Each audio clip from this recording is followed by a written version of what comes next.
Yeah, well, we should tell you, I guess, that we've been on the road for 36 hours, essentially, Wow. since we left Australia. And so we're just, we'd like to preface our discussion with you with a caveat that if we fall off the chair or, pass out in the middle of the sentence, that you'll please excuse us. En fait, ça fait 36 heures qu'ils sont debout, donc ils s'excusent d'avance si jamais ils tombent de leur chaise et s'écroulent. Mais on va faire de notre mieux pour les réveiller. Déjà que j'essaye de vous réveiller moi, de mon côté, donc c'est pas gagné. Alors, welcome among ourselves. We introduced you to the crowd earlier, and so we know pretty much almost all about you. On vous a présenté tout à l'heure, on connaît presque tout de vous, peut-être pas tout quand même, mais et donc on connaît le film. We know the movie Packing for Mars. We showed some extracts, and the extracts pertaining to time travel and the chronovisor and Ernst Senkowski, and what else did we show? So that's what we would like to focus on tonight, because we've talked about teleportation. We've shown Andy Basiago. How do you pronounce it? Nous avons montré tous les passages sur la téléportation. Basiago, right? Basiago, okay, Italian name. Basiago.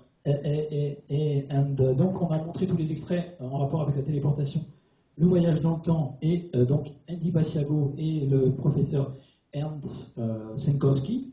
And we also showed extracts from Solar Revolution, your previous movie, which was really excellent. And we talked a little bit about the solar energy and the photons coming into matter, becoming matter. On a parlé un petit peu des photons qui sont devenus de la lumière, qui est devenue de la matière. Et donc ce soir, en fait, on va parler précisément uniquement du voyage dans le temps et de la téléportation. What can you tell us about, because we're focusing on time travel tonight and on teleportation, what can you tell us about the interviews you've conducted with well, they're not actors, but I guess they're witnesses. Protagonists. Yeah, protagonists in your movie. Let's start with, let's see, who can we start with? The DARPA Pegasus, the Project Pegasus from DARPA. What can you tell us about it? Commençons avec le projet de la DARPA, le projet Pégase. Qu'est-ce que vous pouvez nous dire de ça? Okay, we're having a little breakup on the video. What can you tell us about Pegasus? To start. Well, I guess we'll start with Andrew Basiago. Mm-hmm. I think you were talking about DARPA and Project Pegasus. Right. Now, Andrew Basiago was essentially covered a lot of the story, of course, in the film, and I think the details. There were many. The interview was a lot longer than it ended up being in the film, and what Andrew. Okay, I'll let you talk. Yeah. En fait, il va parler d'abord d'Andrew Basiago, et l'interview était beaucoup plus longue, évidemment, que ce qu'ils ont montré dans le film. Dans le film, ça dure, je sais pas, 10-15 minutes, alors qu'en vrai, ils ont filmé pendant probablement des heures. Did it last? How long did it last? Did the interview last? The original interview? Well, I actually spent 3 days with Andrew Basiago. Okay. Ils ont passé quand même 3 jours avec Andrew Basiago pour faire ces. Okay. And in the movie, how long is the final take for the movie? 10 minutes. 10 minutes? Yeah, I'm not even sure. I think somewhere between 5 and 10 minutes or something. Although we did play a little bit like X-Files, Mulder and Scully, and we went to all the teleportation time travel locations, so we added that into the film. En fait, ça a duré que 5 à 10 minutes, l'interview dans le film avec Andrew Basiago, mais ils ont joué un peu à Mulder et Scully de X-Files et ont enquêté sur les lieux des expériences de téléportation. One of the things that Andrew Basiago talked a lot about and repeatedly was one, and this is an important part, I think, for the chronovisor experiments, was that they had to use children, because children are not so fixed in their ideology as we adults are. You know, we become fixed in our beliefs and fixed in our limitations, and children do not have this limitation that adults have, and this is why they were chosen for that program. Sur ce, il insistait, sur ce quoi il a insisté en Basiago, c'est qu'ils avaient pris des enfants pour faire ces expériences parce que les enfants sont moins fixés sur leur système de croyance et sont plus malléables, plus facilement manœuvrables pour ces expériences. Donc c'est important qu'ils ont fait ces expériences sur des enfants à cause de ça. Yeah, that's kind of freaky though, thinking that they use children for those experiments. C'est un petit peu... Absolutely, this was something I think. Qu'ils utilisent des enfants pour ces expérimentations. Oh, in the series, somebody said that in the series, The Fringe on TV, the TV series, they did that. They showed that. Sur la série Fringe. The French TV series. Do you know about it, right? Oh, the show Fringe, show yes. Fringe. Right. They showed that too, experiments on children. It's interesting as well because, as Andrew says in the film, they actually used the space program, the time travel program, to conceal and to mask the program itself. Andy a aussi dit... They were able to travel forward and backwards in time. Right. Yeah, under the cover of the secret space program, right? The time travel experiment. En fait, ils ont utilisé le programme spatial comme couverture. Yes, exactly, because... Comme couverture pour cette expérimentation sur le voyage dans le temps. Yes. Did you have a chance to because we have Ernst Senkowski in the movie as well talking about the chronovisor, and there seems to have been an original, so far as we've been able to reconstruct in the course of the 20th century, the first person to invent the chronovisor was Pellegrino Ernetti, who for the Vatican, who actually used it to recreate, or let's just say ascertain events in history that they knew in order to check on the validity of whether this was something that was real. And later, that program was, as far as Ernst Senkowski describes, that was basically seized and taken by the Vatican and moved out of sight so that nobody would have it because it was too dangerous. And then I'll continue after. Right. En fait, le père Ernetti au Vatican, parce qu'on a montré peut-être l'extrait ou pas tout à l'heure, on l'a pas montré avec le docteur Ernst Senkowski, l'allemand, qui a fait des expérimentations sur la TCI et aussi sur le chronoviseur. Le père Ernetti avait inventé donc, le chronoviseur pour voir des scènes dans le passé qu'ils ont pu vérifier. Et après, le Vatican a gardé cette expérimentation, ce chronoviseur secret pour le mettre à l'abri du grand public. Was it recouped by the CIA after the war, after World War II? Est-ce que ça a été récupéré par la CIA, ce chronoviseur après la Seconde Guerre mondiale? Was it recouped by the CIA?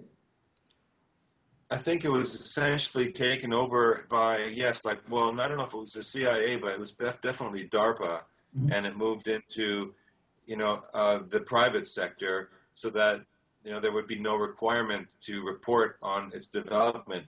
Like, for example, when NASA procures funding from the U.S. taxpayers, there's an open record on where how much money was collected and how much money was spent, whereas these projects, which were then taken into the private sector, they basically vanished from public view. And this is kind of the foundation of how the breakaway civilization even began. En fait, ça a été effectivement repris par la CIA après la Deuxième Guerre mondiale, cette invention du Vatican, mais pas par la CIA, par la DARPA, donc l'agence de recherche avancée de la défense américaine, et en fait emmené vers le secteur privé pour que toutes ces expériences soient couvertes, en fait secrètes, à l'abri de l'argent du contribuable, qui généralement est utilisé par la NASA. Donc la NASA utilise l'argent du contribuable, donc transférer ce projet vers le secteur privé au lieu de la DARPA ou la NASA, permet de le garder à l'abri, couvert secret en fait de l'argent du contribuable, qui est utilisé pour ces projets secrets. Et c'est comme ça qu'a été bâtie cette civilisation de l'échappe, le breakaway civilization, la percée, comment dire, breakaway, qui s'évade, la civilisation qui prend de l'avance, qui s'évade en fait, qui nous largue. Yes, I'm trying to explain in French the breakaway civilization. It's not easy. Everyone has a hard time on that one, even the Germans. The Germans too. Yeah. Mais tout le monde a du mal à traduire ça, même les Allemands là-bas. The chronovisor was very interesting technology. We were very fortunate to get to speak to Ernst Senkowski. He has since passed away. He was like the grandfather of transcommunication, instrumental transcommunication. He was in Solar Revolution, and he had the knowledge of the chronovisor, as did Andy. And Andy had talked about this being used in Project Pegasus. And apparently, they were able to peer into the timeline. And they were not only able to peer into the timeline, but they were able to actually capture film into that timeline. And apparently it appeared in black and white. They could actually collect imaging as though they were photographing or filming a hologram, like the case ship. Ok. Donc ils ont été très chanceux d'interviewer avant sa mort, parce qu'il est décédé il y a pas longtemps, le docteur Ernst Senkowski, qui est le grand-père, le fondateur, l'inventeur de la TCI. Vous connaissez la TCI, transcommunication instrumentale avec l'au-delà, les voiles au-delà. Et Andy Basiago aussi est conscient de ce qui s'est fait avec le chronoviseur. Ils ont été capables de filmer les images en noir et blanc d'une ligne de temps différente, en fait, et de la capturer en film, et en photo en tout cas. Only photographs, right? They were able to capture photos. No, they actually filmed. They actually the chronovisor would create like a field, like a holographic field in the room that the instrument was set up in.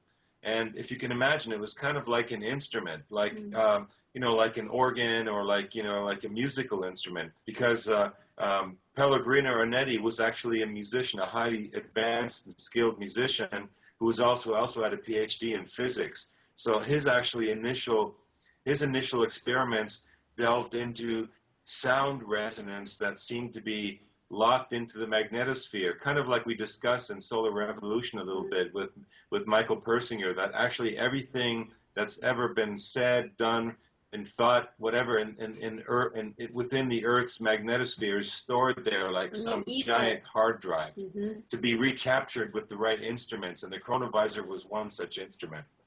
En fait, le père Pellegrino Ernetti était aussi un musicien, mais il avait un doctorat en physique et il a été capable de capturer en fait la version holographique filmée de ce qui s'est passé à certains moments de l'histoire, un petit peu comme ce qu'ils ont décrit dans Révolution solaire, hein, dans leur film précédent. C'est toute la mémoire holographique capturée dans la magnétosphère de la Terre, une sorte de conscience collective, une base de données de ce qui s'est passé, l'histoire de la Terre. This is like history, collective consciousness that's kept in the magnetosphere, right? Right?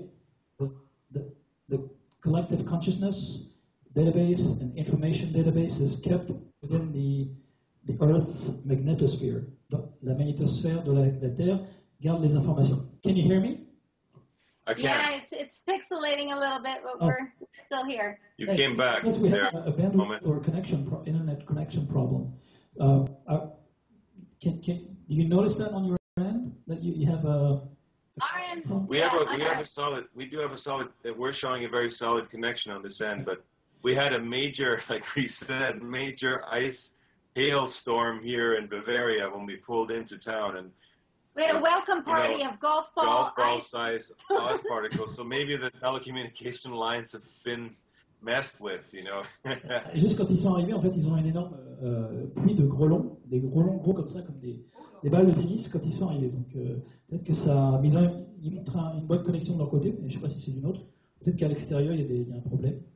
But further to the chronovisor and the sound, this of course the point was that not only was sound captured by the chronovisor, but then eventually the images as well. And these images were then they set up a camera and they filmed what was projected into the room, and those became the recordings. And how it was described is a little bit like microfiche film that you would get from a library, that black and white archival kind of film is how it was described. Yeah. And those that run the chronovisor, that Ernst Senkowski was in instrumental transcommunication. It was an interactive experience with the chronovisor. So it wasn't just the device, it was also the consciousness behind operating this technology. Yes. Okay. It required somebody who was a good, like only special persons could even operate the machine, yeah. Donc en fait, c'est plus qu'un simple instrument qui montrait des images en noir et blanc. C'était, il fallait des personnes presque sélectionnées, choisies, avec une conscience derrière ces images. C'est comme si on revivait la scène. Donc c'est un peu comme des lieux microfilms qu'on voit dans les archives, d'ailleurs en noir et blanc, qui étaient montrés, qui ont été filmés. Were you able to see those microfilms that were taken? Est-ce que those shootings, I mean the films that were taken with the chronovisor, est-ce que vous avez été capable de voir? We got excited. Huh? We got excited when we found out that Ernst Senkowski had actually met him and was involved, you know, working with at least writing a foreword for one of the more authoritative books about it. But unfortunately, he didn't know the whereabouts of such tapes, or whether they were even, if they're even still in existence. We believe that they've been taken into the custody of the Vatican. Okay. Ils étaient très excités quand ils ont rencontré le docteur Ernst Senkowski, mais lui n'a pas idée où sont ces microfilms.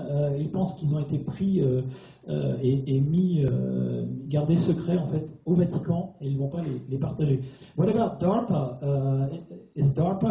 Was anyone from DARPA able to share or disclose any of this footage with the DARPA version of the chronovisor? Est-ce que les gens à la DARPA ont été capables de montrer des films qui ont été pris des images de la DARPA, la version du chronoviseur de la DARPA? Well, like a lot of the whistleblowers that you end up talking to in these programs, they leave these programs with no knowledge of their involvement, and then gradually recapture memories of their having been involved. In the case of Andrew Basiago, he was involved as a child, and so his memories began to emerge many years later. So unfortunately, the only record or the only evidence that we could find of the chronovisor having been used in the DARPA project was when when, like Tonia said, we sought out the locations of where these children had been brought to and where the actual chronovisor was in operation in the Southwest United States. And we found those locations, and at the end, I mean, in the movie, there's a scene where we talked to some guys who were living next to the location, and they themselves had received a visit from another independent participant other than Andrew Basiago. Oui. En fait, donc c'est très bien, mais je vais revenir en arrière. En fait, la plupart de ces gens qui sortent de ces programmes se souviennent, ont la mémoire effacée pendant des années, et des années plus tard, leur mémoire commence à retrouver ces scènes du passé, et donc il n'y a pas de traces physiques de ces films, de ces photos, puisqu'ils ne les ont pas gardées. Ils étaient comme si leur mémoire avait été effacée au moment des expériences. Et par contre, ils sont allés sur deux endroits où il y a eu les premières expérimentations du chronoviseur, en tout cas au sud-ouest des États-Unis, et des personnes sur place avaient reçu non seulement la visite de leur visite d'Andy Basiago, mais un autre témoin qui avait participé au programme. Donc ils sont allés sur les lieux où ces expériences ont pris place avec des enfants à l'époque. Mais voilà, le problème, c'est que ces expériences-là, au moment où les gens sont dans le programme, n'ont pas de mémoire de ces programmes pendant des années, et ces mémoires reviennent beaucoup plus tard. Okay. So it was like a mind control MK Ultra memory deletion phase stage with all the participants, basically, right? They had their memory erased, like the neuralizer in Men in Black, with the Men in Black movie. C'est un peu comme le neuralizer dans le film Men in Black, où on leur efface la mémoire pour ces expériences.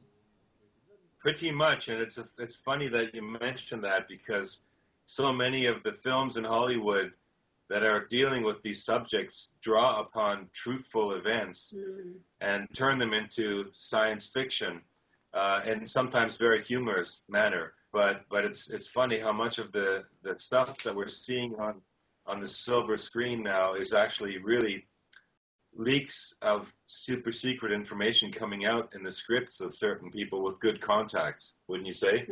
Absolutely. Right. Et c'est marrant de voir, parce que j'ai bien fait de mentionner Men in Black, tous les films de science-fiction d'Hollywood qui mentionnent des projets super secrets mais de façon humoristique. Ils ont des contacts bien placés dans le monde des programmes occultes pour sortir ces informations. C'est un petit peu le monde véritable, mais transformé de façon humoristique. Yes, so they turn it into a sort of a humorous type of movie or information that is displayed. But what do you think? Is there some type of disclosure behind Hollywood, or is it just est-ce qu'il y a vraiment une espèce de divulgation par rapport à Hollywood, ou alors est-ce que c'est juste de la moquerie ou pour nous narguer un petit peu, or is it just to let us know what they're doing? You know, what the governments, the secret programs are doing to us, and you know that we can't do anything about it. On se sent impuissant devant tout ça. Après, est-ce que c'est pas une sorte de manœuvre hollywoodienne pour nous narguer quelque part? What do you think? Well, Hollywood definitely sets out with the mindset of a soft disclosure. I really think that there's so much truth in these films, and it's masked in science fiction. And it's very clever. We've done it actually in some of our films as well, which is a great way to approach the mass public, because the mass public will go out and watch a sci-fi show as entertainment and get glimpses of this truth of reality. And so when these things start to come forward in their world, I think they will have a greater understanding. And it also helps a little bit when disguising things under science fiction. When you're bringing out really, like with Packing for Mars, the secret space programs, but controversial subjects and topics, and really out there ideas like contact and avatar and mind control and Montauk chair and chronovisor and all these crazy technologies. Right. En fait, elle pense que c'est de la divulgation un peu soft, édulcorée, Hollywood, pour nous montrer, nous habituer petit à petit à la réalité qui nous entoure, parce qu'on voit ça comme simplement de la distraction, science-fiction, etc., fictionnelle. Fiction, et en fait, c'est pour nous habituer de façon plus soft, oui, graduelle, donc à toute cette réalité, comme le programme spatial secret, dans Avatar, dans Contact, pour nous habituer à ces programmes de contrôle mental, etc. Yeah, they've talked a lot about mind control recently in movies. Well, from Denzel Washington's the Manchurian Candidate to Kingsman Secret Service, you know, recently. I don't know if you've seen it. Moi, je parle des programmes de contrôle mental qui ont été montrés, comme le candidat Manchou avec Denzel Washington, jusqu'à Kingsman Service secret il n'y a pas longtemps, je ne sais pas si vous l'avez vu, sur tous ces programmes de contrôle mental. Est-ce que quelque part, ils ne veulent pas nous mettre devant le fait accompli qu'on est sous contrôle mental, sous hypnose, quelque part, les masses? Don't they want to show us that we're under hypnosis or under mind control on a massive level? I'm talking about mankind in general. Well, I think, you know, it's a lot for the average person to swallow that there is such a program that would really, you know, control people's memories and, you know, really in an abusive kind of way. But I think for people who are interested in the subject matter, it's kind of a foundation, because like in Packing for Mars, which was based or inspired by the book Alternative 3, in Alternative 3, there's a lot of that going on, what they call, you know, taking people off planet in what they call batch consignments. I don't know how you're going to translate that in French, but they take them and they brainwash them, and they basically take their their memories. And this technology has been in existence since, I think it's been estimated to be at least since the 50s, possibly a little earlier, where they are actually able to remove memories and insert artificial memories into people. En fait, tous ces programmes-là qui sont montrés, c'est pour les gens qui s'y intéressent évidemment, mais c'est une façon un peu soft de s'y intéresser, mais ça sert en tout cas les fondations pour les révélations plus fortes. Après, mais dans leur film Packing for Mars, qui était basé sur le livre Alternative 3, qui était aussi, comme j'ai dit, un docu-fiction sur la BBC, c'est vraiment basé sur une histoire vraie, c'est vraiment ce qui se passe depuis les années 50, en tout cas au plus récent, parce que peut-être avant, peut-être les années 40 d'ailleurs, et donc ils arrivent à implanter des fausses mémoires dans la tête des participants à ces programmes, ils arrivent à emmener les gens en dehors de la planète et effectivement complètement effacer leur mémoire. Donc ça existe depuis les années 50 au moins. So the people who were selected in those programs, did you learn some specific information about them, like super soldiers or maybe the children that were picked for those experiments? Est-ce que vous avez appris des choses dans votre documentaire en interviewant des gens sur ces gens qui ont été sélectionnés pour ces expériences, comme les super soldats dans le programme spécial secret, ou les enfants qui ont été sélectionnés pour ces expériences? Yeah, I mean, we learned from, of course, we had a lot of interesting information from Duncan in this regard, who himself was part of the MK Ultra project, a certain aspect of it as a super soldier.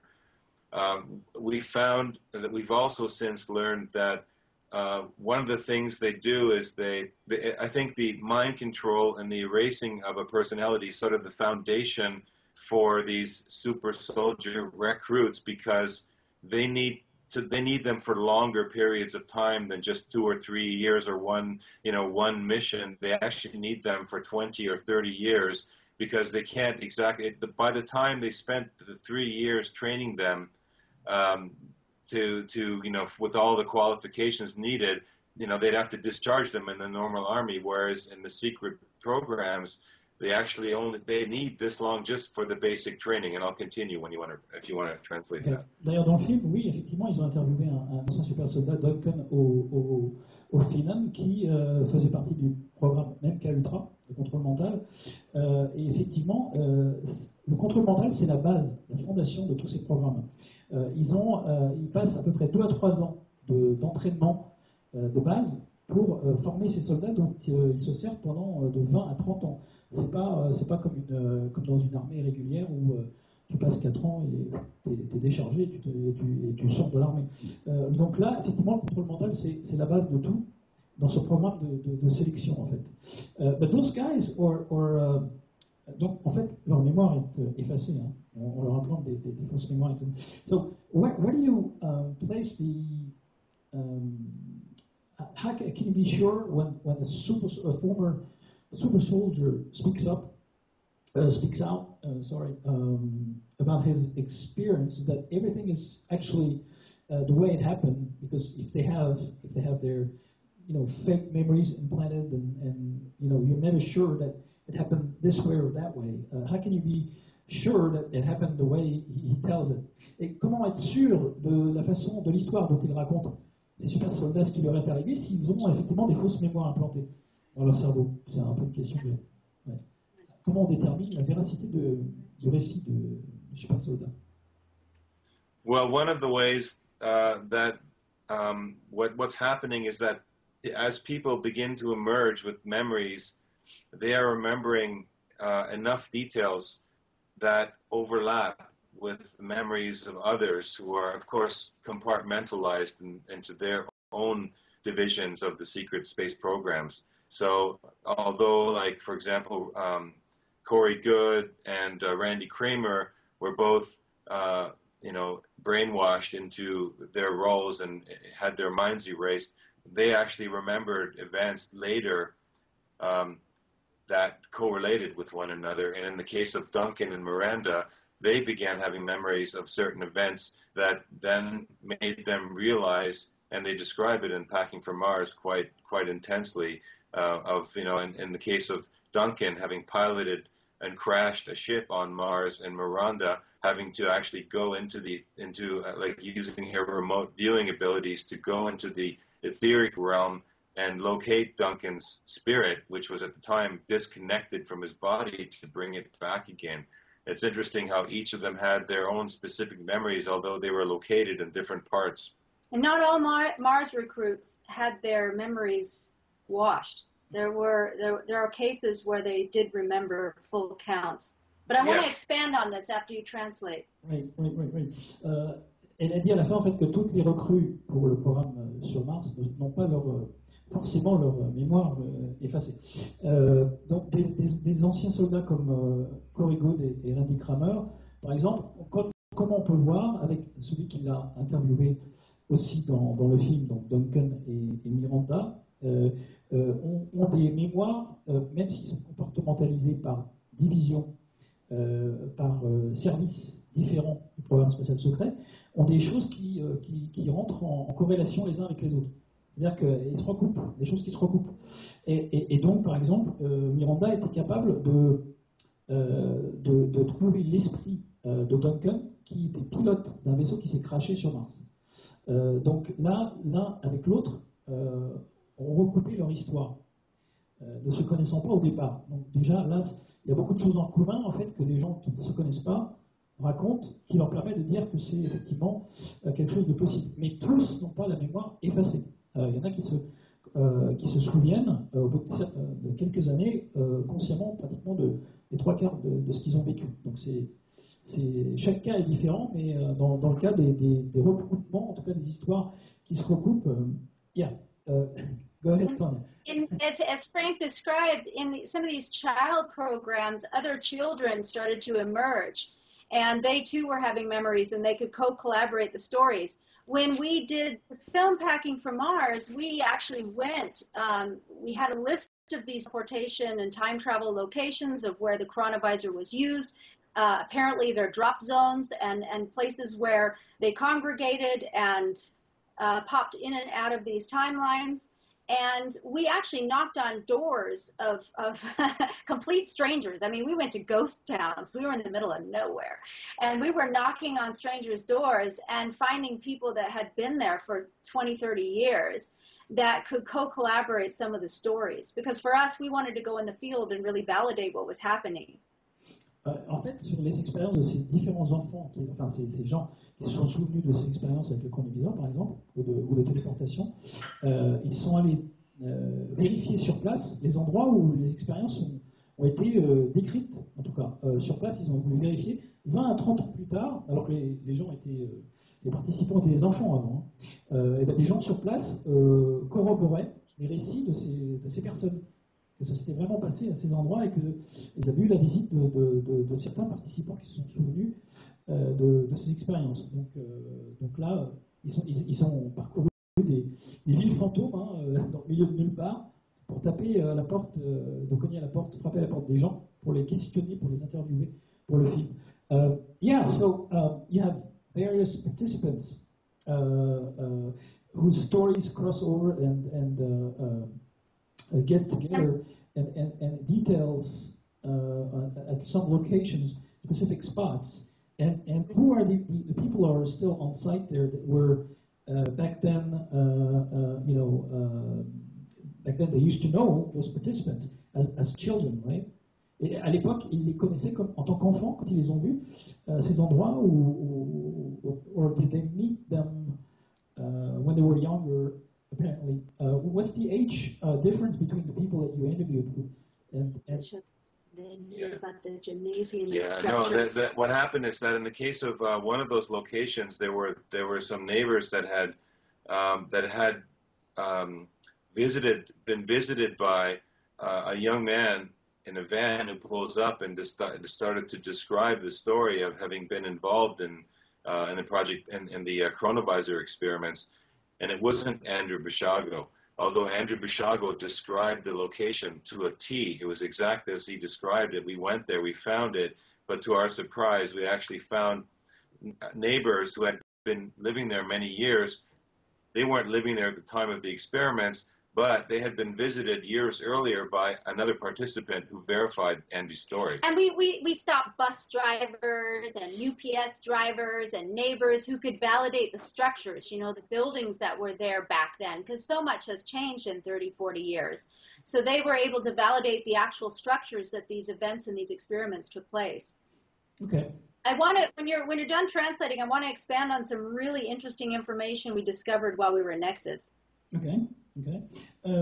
Oui, en fait, ils ont interviewé par exemple des voisins de l'endroit où était Andrew Basiago, qui a décrit l'endroit exact où s'est passée cette expérience, et ces voisins ont reçu la visite d'un participant à ce même programme des années plus tôt. Évidemment, ils habitaient là, ils n'habitaient pas là à cette époque, et tout change en 20 à 30 ans, tout change pas mal, mais ils ont été confondus de voir que ces gens avaient eu la visite d'un autre jeune homme qui était à cette époque-là participant à ces expériences. Ils ont même interrogé des conducteurs des livreurs de UPS et des chauffeurs à cet endroit-là, qui ont validé l'endroit spécifique de ces structures à l'époque qui existaient et qui avaient connaissance de ces endroits, ces structures de l'époque. Il y a une chose que je ne comprends pas. Ouais. Par le chronoviseur, c'est pour voir le passé. Ouais. C'est pour voyager. Donc il y a deux machines différentes.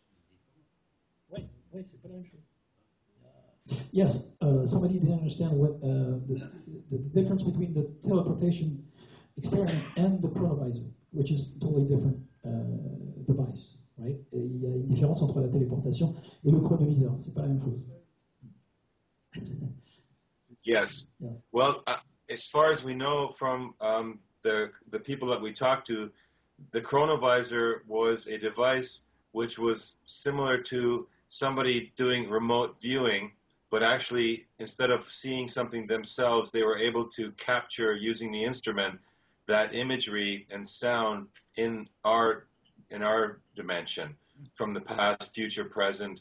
But the projects that DARPA then took over, to our understanding, were sort of combined with some of the work of Nikola Tesla, so that they were actually able to figure out a way where they could send children in. They would enter into this space that they created and actually venture into that time. Now, what's interesting is there seems to be the ability to have gone there physically in that time, whereas also another version was that they walked into a space and they were inside another time within that space. Okay, so teleportation is like the jump rooms. Right. So it's sort of like a mix between the chronovisor, but being able to physically teleport yourself into the space-time continuum of what your remote viewing, right? C'est quelque part, donc ils sont en train de décrire que le chronoviseur, c'était comme de la vision à distance dans le temps, sauf qu'ils étaient capables de le voir, de le projeter, et de le filmer et de l'enregistrer. Alors qu'il y avait un autre principe de téléportation où la personne pouvait être projetée physiquement dans cet espace-temps spécifique grâce à la technologie de Tesla. Donc, those are two different technologies, or they're all mixed together. C'est deux technologies différentes, ou c'est un mélange des deux, en fait, quelque part. It's sort of a mix of both technologies, right? Right? Yes. It seems to be that what's needed is that you fix on a certain period, a specific period, and then the subject who's experiencing that time is actually teleported to that specific time. And apparently they were able to then, of course, take them from that time in the future, which is something that Andrew Basiago described a lot. They would actually spend an entire summer in a future time. And then they would send them back from that point in time back to just moments after they left in the past. So as Tonia was saying earlier, they were using time travel to hide the program. To conceal the program itself. Mm-hmm. Now, as far as we know, before you translate, I'll just add one more thing. And this is where David Anderson comes in a little bit, of the Anderson Institute. they've actually developed several different kinds of time traveling systems that they use. Ok. Donc je vais commencer par la fin. Après, il va parler de David Anderson, de l'Institut Anderson, qui a développé plusieurs technologies, plusieurs façons, en tout cas, de voyager dans le temps. Mais Andrew Basiago avait parlé de... alors, évidemment, Tonia a cité les salles de saut, dont on va parler après, dans le temps. Ils étaient capables de fixer un endroit précis, que ce soit dans le passé ou dans le futur, et d'envoyer la personne. Andrew Basiago a parlé d'un endroit dans le futur où ils l'ont envoyé tout un été, en fait, et ont été capables de le ramener quelques instants après qu'il soit parti, dans le présent. Donc, je ne sais pas si c'est assez clair, mais bon, cette technologie que la DARPA a été capable de camoufler, en tout cas, aux yeux du grand public, en la rendant privée, avec des organismes privés. La notion du temps était différente. Comment ? La notion du temps était différente entre les deux mondes. Je me doute. Did he tell you about the notion of time, the timeline, and between the present, well, the present and the past timeline, and the future that he saw during the whole summer? Pendant tout un été, il était capable d'aller dans le futur. Est-ce que la notion de temps était différente quand il est revenu? Was there like some kind of discrepancy between what he remembers experiencing in the future during the whole summer and when he got back, when they teleported him back in the past? I know it's complicated. Well, one thing that we're learning is that, one of the first questions that comes up with people that explore time travel is the problem of if you go back and you change an event that affects something to do with your own future. That, butterfly effect. The so-called butterfly effect. How could it be that that there could be time travel? Because every time somebody would go to a different time, they would alter time. But what we're learning now, and we learned a little bit more about that at Nexus from some of the speakers, is that their understanding of the quantum universe is that there seems to be an infinite number of universes and dimensions. So that this anomaly with time travel only seems to pertain to which timeline you step into. So you may actually go back and change history, but you will then just proceed on another timeline. The timeline that you were on previously still exists and will always exist. It's sort of like the concept of eternity. Every single decision that you could make in any given moment needs to be explored by the universe for eternity to exist. Right. En fait, c'est pas le syndrome du grand-père ou le complexe du grand-père. En anglais, c'est l'effet papillon dont tout le monde parle.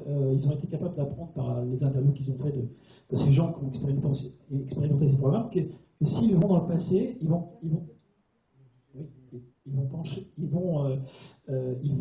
modifier la ligne de temps dans laquelle ils étaient. Mais il y a une infinité de lignes de temps et d'univers et de multivers différents. Donc, en fait, cette ligne de temps, elle change à jamais, mais ils peuvent vivre une autre ligne de temps continue. Donc, il n'y a pas d'effet papillon à proprement dit. Je ne sais pas si vous comprenez. Il y a plein de... Comment dire? Plusieurs espaces-temps, c'est tout? Oui, voilà, il y a une multitude, une infinité d'espace-temps, de lignes de temps possibles. Et donc, même si... Par la métaconscience. Oui, voilà, c'est ça. Chaque décision, en fait, influe sur une ligne de temps. Each decision affects each timeline that is being tampered with, right? Chaque décision influe sur un effet sur chaque ligne de temps avec laquelle on a trifouillé. Ce que je voudrais savoir, si on prend un autre choix, on prend une autre ligne de temps, et la personne à côté aussi ou non? There's one question. S'il y a une personne à côté, est-ce que ça influe sur la personne qui est à côté dans cette ligne de temps si on la modifie, c'est ça? Est-ce qu'elle prend la même ligne de temps?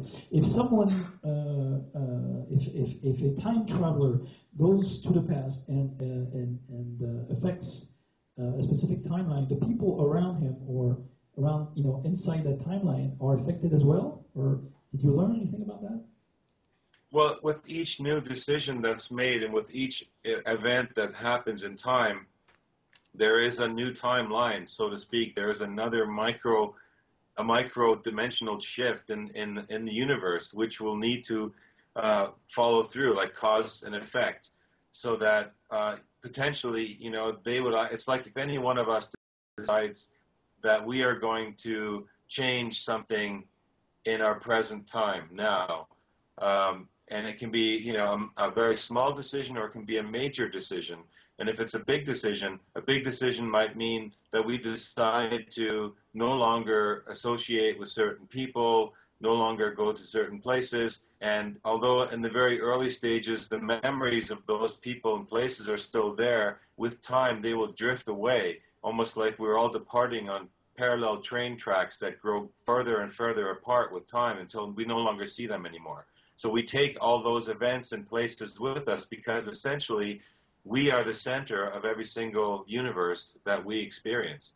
You know, that one thing I'll just add in is that we're also learning that particles turn into waves and waves back into particles depending on whether we're observing them. So essentially that concept, the age-old adage, if the tree falls in the forest, did it make a sound, is no. And if we weren't there to hear it. Ah, ok. Et si l'arbre dans la forêt tombe, il fait un son. Non, uniquement si on est là pour l'écouter, ce son. En fait, on est au centre, c'est un peu ce que disait Franck, on est au centre de chaque univers. L'univers, c'est nous qui sommes au centre, en fait. Donc, en fait, les gens, que ce soit des petites décisions ou des grandes décisions qu'on prend, ça dépend si c'est juste un froncement d'aile qui donne une vague énorme en fait de changements autour de nous. On peut prendre la décision de ne pas s'associer avec telle ou telle personne, et les gens ils partent, disparaissent de notre réalité autour de nous. On s'en aperçoit pas, mais en fait on est au centre de chaque univers qu'on crée à chaque instant. En fait, attends, pas que toi pour les questions. et donc c'est ça. Your guest asked a very important question, though, because there's a really infamous line in the film that is said by Ernst and Senkowski, and it's about them doing these experiments. They had to experiment in these programs, and at the time that they were experimenting, if they're not entirely understanding what they're doing or the modalities of time-space, the space-time continuum, then we don't know the ramifications it could have. And he said, well, they don't know, but they're doing it anyway. So it's very interesting. And David Anderson, we brought in an interview that Alan Steinfled had done with David Anderson. David Anderson, with the Anderson Institute, he did the time warp generator. This is a very interesting technology. In fact, we talk about time travel in the film, two different kinds of time travel of information forward and backwards in time, and matter forwards and backwards in time. And this time warp generator was a device where you could actually see something changing in real time. In this like a case, bubble. Like a bubble. And they literally, did experiments with a rose, a bloom rose going back to a rosebud. And they were also sending, as far as I know, they were sending seeds back and forth to see what would happen with germination. But this is the thing when they were working on Project Pegasus and doing these experiments, what were the ramifications of these experiments in other timelines? Right. Et en fait, quand ils ont fait ces expériences avec le projet Pégase à l'époque, ils ne savaient absolument pas les conséquences sur les lignes de temps. Donc, ils l'ont fait de toute façon. Donc, ils ne savent pas quelles sont les conséquences au présent. De toute façon, après. Et ils ont parlé de l'Institut Anderson, avec David Anderson, qu'ils ont interviewé dans le film. Lui qui a construit le générateur de... time warp, comment je pourrais traduire ça, un booster temporel, quelque part, un propulseur, un accélérateur, un propulseur temporel, avec lequel ils ont fait plein d'expériences. On voit en fait, il y a deux façons de voyager dans le temps, c'est envoyer de l'information ou envoyer de la matière. Et avec ce générateur, ils ont fait des expériences avec une rose, par exemple, qui a fleuri et qui est revenue, et avec des graines qui ont germé. En fait, ils ont été capables de faire ça. Donc, the seed that was germinated Was that done on there's a site for the Anderson Institute where they talk about that? Yeah, you can look up Anderson Institute, David Anderson, and look up, you could search time warp generator and explore a lot more. We didn't go deeply into the subject in the film, but I felt it was very important that we included it. Just all technologies available that we're seeing. When we were at Nexus, which was amazing, by the way, there were so many really great people. We actually did our Australian premiere of Packing for Mars just this past weekend. Michael Sala spoke. He Skyped in from Hawaii. Mm-hmm. And he spoke all about the Mars recruits and secret space missions.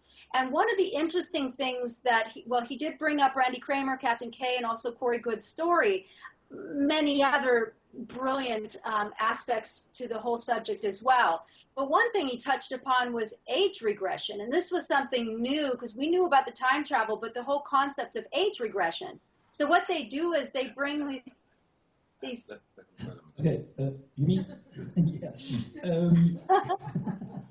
En fait, ils sont de retour d'un congrès en Australie, donc qui s'appelle le Nexus, et où ils ont parlé, donc où en fait l'Institut Anderson, vous tapez en ligne Time Warp Generator, et vous tombez sur et vous tapez David Anderson et vous allez sur son institut. Et donc là est décrit effectivement toutes les expériences qu'ils font sur le temps. Et donc Michael Sala, donc ce congrès où ils étaient en Australie, a parlé en direct sur Skype de Hawaï et a parlé des recrues de Mars, donc Corey Good, Randy Kramer, et donc tous ces soldats qui ont fait donc ce qu'elle parle, de régression. Alors, je vais lui poser la question, quel type de régression? What type of regression are you mentioning? Because I haven't heard of that. Yeah, so they would bring these, if you want to call them soldiers, into these secret space programs, and they would serve 15, 20 years in this program, and then they would send them back as an age regression, sometimes wiping their memories. Not always, but most of the time wiping all of their memories. Mm-hmm. And then they would go and live another 20 years. So they were age regressing, literally, and in some cases I bet that they were actually using that as an incentive.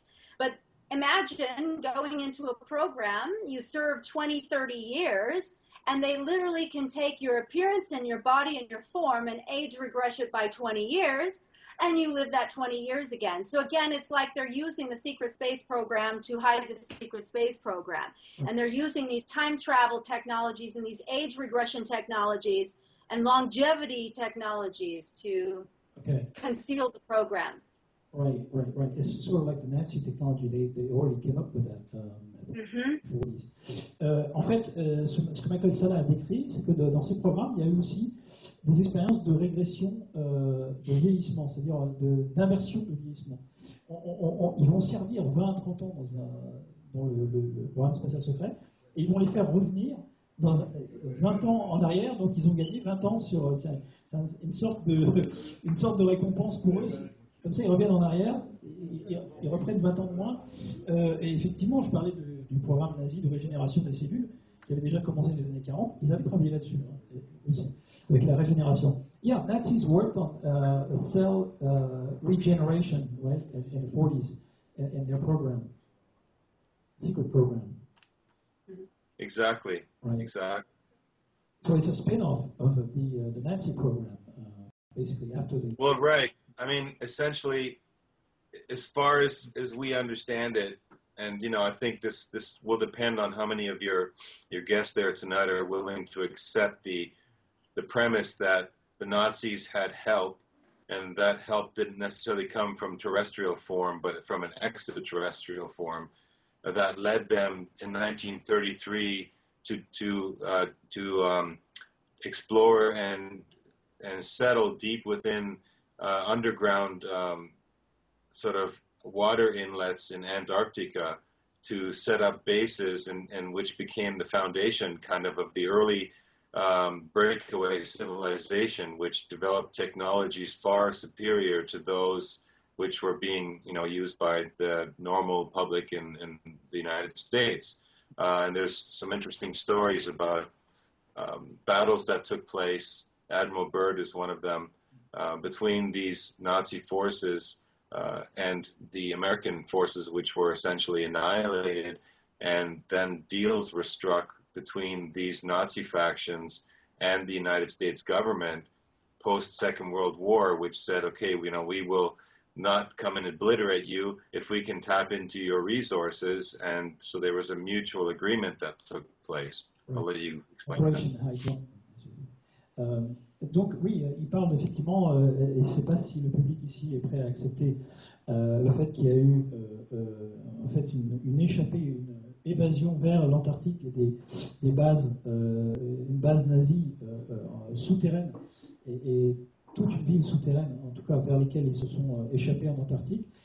Et il y a eu des batailles avec l'amiral Byrd, avec l'opération High Jump, etc., où les forces nazies à l'époque, pour lui, avaient avaient reçu une aide dans les années 30 déjà, extérieure à la Terre, donc une civilisation, faction extraterrestre, qui leur avait donné qu'ils ont pulvérisé en fait ces forces américaines qui ont essayé de les déloger.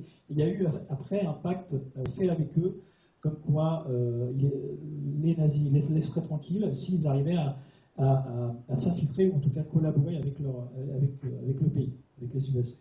Donc effectivement, ils ont essayé les Américains d'aller vers cette base. C'est ce qu'on vient de dire. C'est ce qu'on vient de dire. Ça communique très clarté. C'est ce qu'on vient de dire. C'est ce qu'on vient de dire. En un temps record. C'est ce qu'on vient de dire. Voilà. Donc merci d'avoir écouté. Et donc so yeah, he just repeated what I translated. So that's great. Fantastic. Yeah, one person listening, so that's good. That's good. So basically, the technology.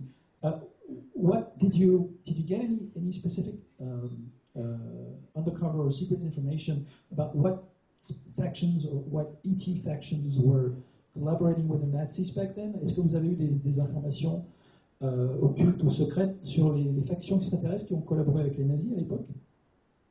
I believe from what we learned was that it was these tall whites or something as they're called. I think they're Orion source that were the original involved originally with them. There are also some grays which are involved. They have different sort of reasons for interacting with humans. Many of them seem to have a pact of they all agree to let each other do their thing without interference. But essentially, it was that original faction of these tall whites which set up these agreements with the Nazis that led them to this technological superiority. And then, you have to realize that if they've been working with this technology, this technological advantage since the 30s and 40s, the technology they've been developing since then is so far advanced that we can only think of it as magic. So what sounds like everything we discussed earlier tonight sounds like absolute, craziness, insanity for most people. But it wouldn't be any different if any of us were to teleport back 100 years with an iPad and pop into the jungle somewhere and show some natives our new apps, that we're just working with. And one other thing that we learned from Michael Sala was that Corey Goode had kind of an iPad himself, and Corey Goode was unique in the secret program in that he was when he was time regressed back to the age that he started in the program, his memory wiping apparently wasn't successful, so that he actually retained up to 80% of the memories, and in the next 20 years assembled a lot more of the missing pieces. And one of the things he distinctly remembers was reading a kind of a see-through tablet, which is sort of like an iPad, which described this whole Nazi history. Ah, ok. Donc, en fait, toute cette histoire de nazi que je vais traduire après, parce que je commence par la fin, c'est Michael Sala qui a raconté l'histoire de Corey Goode, qui, lui, avait été envoyé 20 ans en arrière, mais l'effaçage de sa mémoire n'avait pas marché. Il a retenu à peu près 80% de ce qu'il a vécu, et donc il se souvient. d'avoir regardé l'histoire effectivement de la collaboration nazie avec des factions extraterrestres sur un iPad de l'époque holographique, donc mais qui vient du futur. Je sais que c'est dur. Il dit pour nous c'est dur à comprendre, ça paraît comme de la magie, mais imaginez si vous allez en arrière une centaine d'années avec un iPad et vous montrez ça à une tribu de la jungle, ils vont dire c'est qui cela, c'est la même chose. En fait, ce qu'il a dit, c'est que cette information qui a transparu, c'est que les factions, c'était les Tall Whites, en fait, les grands blancs, qui avaient collaboré avec les nazis, et certains, ils venaient d'Orion, de la constellation d'Orion, et certains gris, et en fait, le pacte, c'était qu'ils leur donneraient de l'avance technologique en échange d'aucune ingérence par rapport à ce qu'ils faisaient sur Terre. Donc, je ne sais pas ce que c'est, effectivement. Moi, je pense qu'il y a peut-être une nourriture génétique ou autre, ou énergétique peut-être, de la force vitale par rapport aux humains. Et donc, but you know, most people are saying, we used to have a Nazi here. He used to come to the meetings until somebody talked about the Nazi conspiracy. Then he got mad. I'm not going to translate that. But anyway, most of their argument is that, well, if the Nazi had this technology, they would have knocked the whole Western world out, and they would have taken over the world, and they wouldn't have lost the war. Ce que je dis, c'est que la plupart des gens qui sont un petit peu pro-nazis ou des nostalgiques du Troisième Reich, ils ne savent pas qu'il y a un Quatrième Reich déjà depuis longtemps, se disent, mais si les nazis avaient eu cette technologie, ils auraient gagné la guerre et seraient maîtres du monde depuis longtemps. What's your reply to that? I have my answers, but...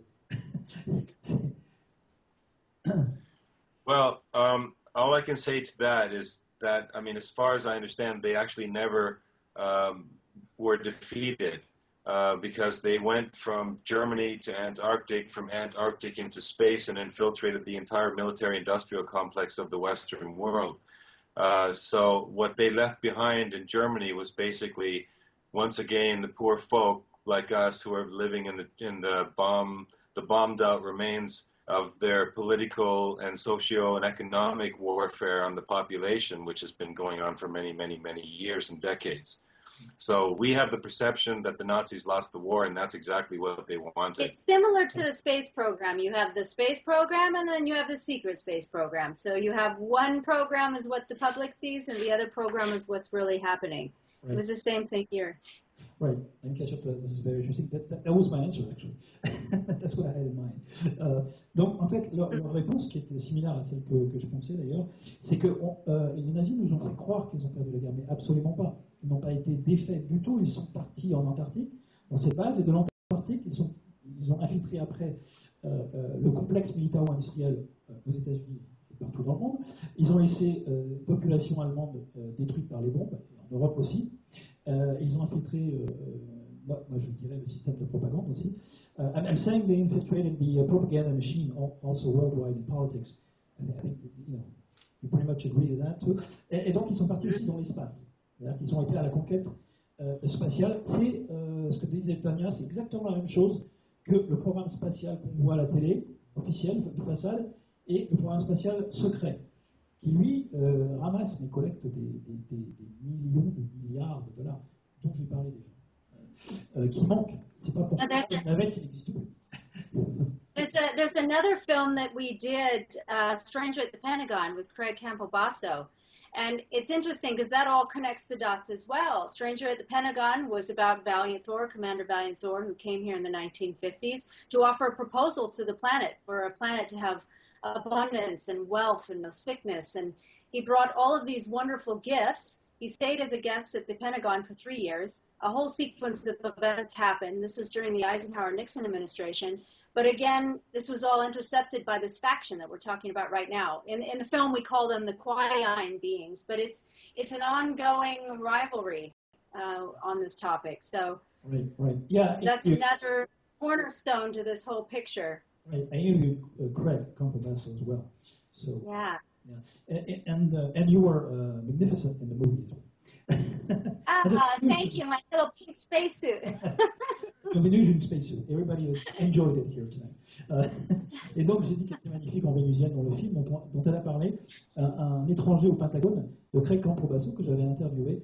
Et c'était la venue de Valiantor dans les années 50, qui était réelle, et qui a passé 3 ans au Pentagone pour essayer de faire un deal, de pacifier en fait le gouvernement américain et le complexe militaire-industriel. Il y avait Eisenhower et Nixon, et ils ont appris en fait plus tard que c'est ce réseau nazi infiltré dans le gouvernement américain qui avait dit non à ce pacte de pacification des États-Unis et de la Terre.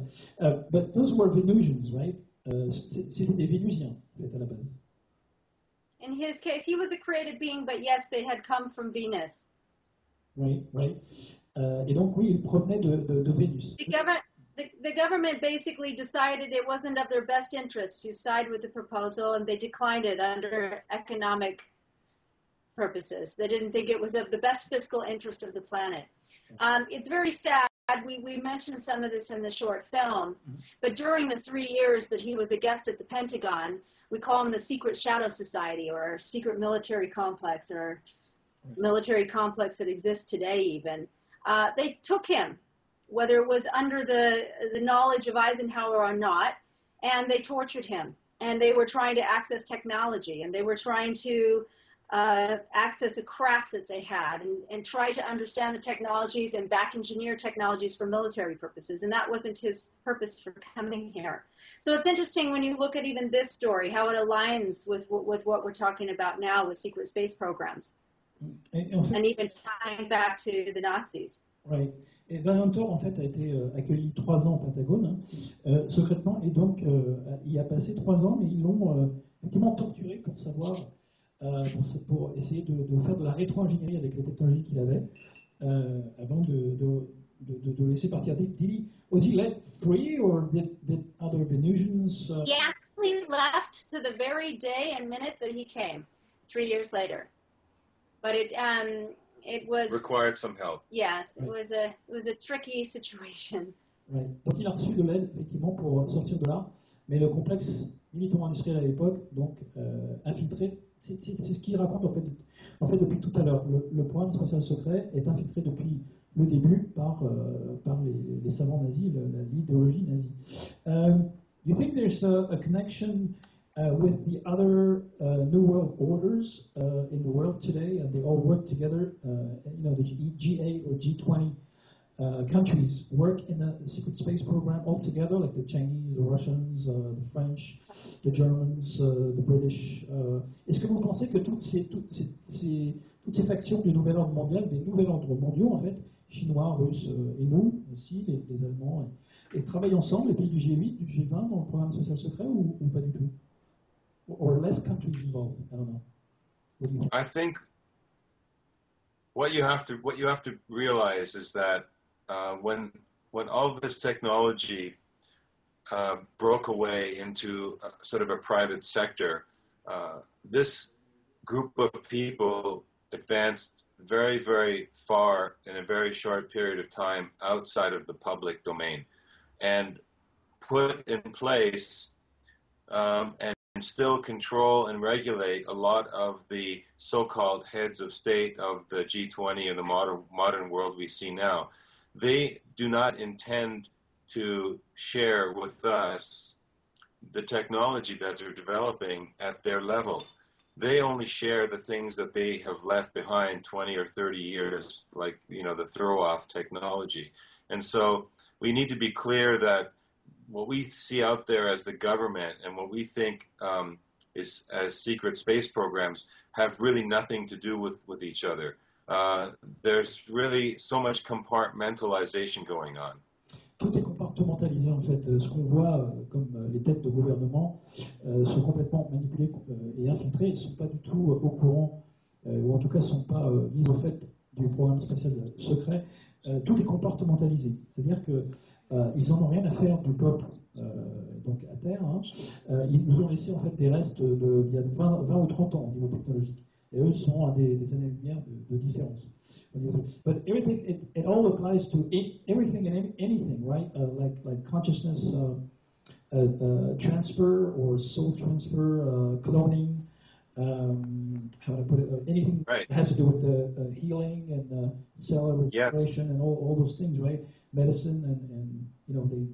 Right, exactly. I mean, it goes the complete spectrum, and what we have to realize is that it's less them and us. There's always that who are they? It's them doing it, and who they are really is us. On the only thing that differentiates us from them is the level of participation.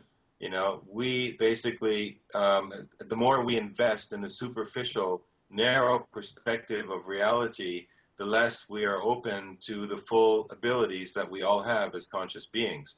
And they use, the people that are on the inside that are very advanced, they use a lot of interesting techniques to hide their reality. So they use like the Russian, you're all familiar with the Russian dolls, the dolls within the doll within the doll. Mm-hmm. And one of the things that, we learned at Nexus also was that this is a technique that is used in space, in the secret space programs. They actually use the Apollo program to conceal another program, and then inside that program, they use that to conceal another program, and it just keeps going. Right.